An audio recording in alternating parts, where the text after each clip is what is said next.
go tell Aunt Rhody on page 4 of the yellow book.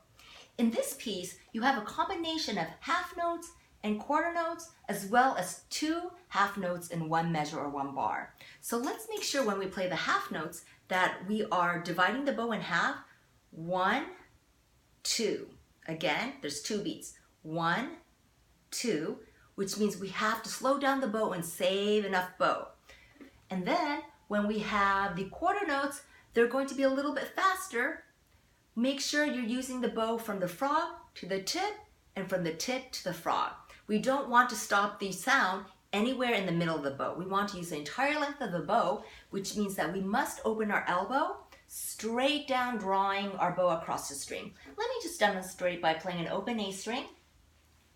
And my bow is going to be parallel to the bridge. Again, up bow. You never want to draw the bow this way. I will demonstrate the incorrect way of drawing the bow, where I'm over the fingerboard. You always want to keep the bow closer to the bridge, but definitely between the fingerboard and the bridge, and the bow remains straight. Okay, now I'm going to turn my metronome on, which will give me the 4 beats per measure tempo. And let's start by having the metronome give us the 4 beats. Here we go, violin is up. My thumb is right here. I have my invisible egg with the space underneath my thumb, as you can see right here. I have my bow hold. My fingers are spread all evenly out.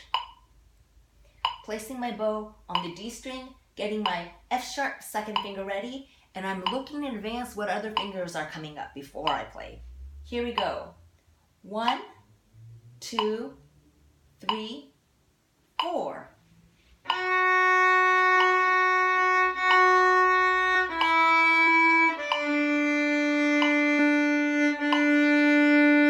Up bow.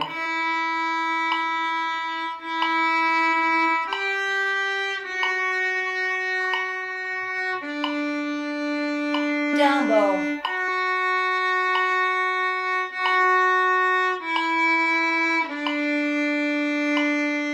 Use the entire length of the bow.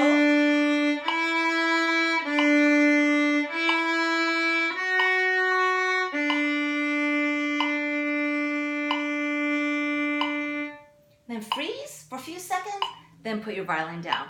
Please make sure that on the last note, there is a whole note, so you have to save your bow even more in order to get 1, 2, 3, 4. Again, 1, 2, 3, 4. Happy practicing.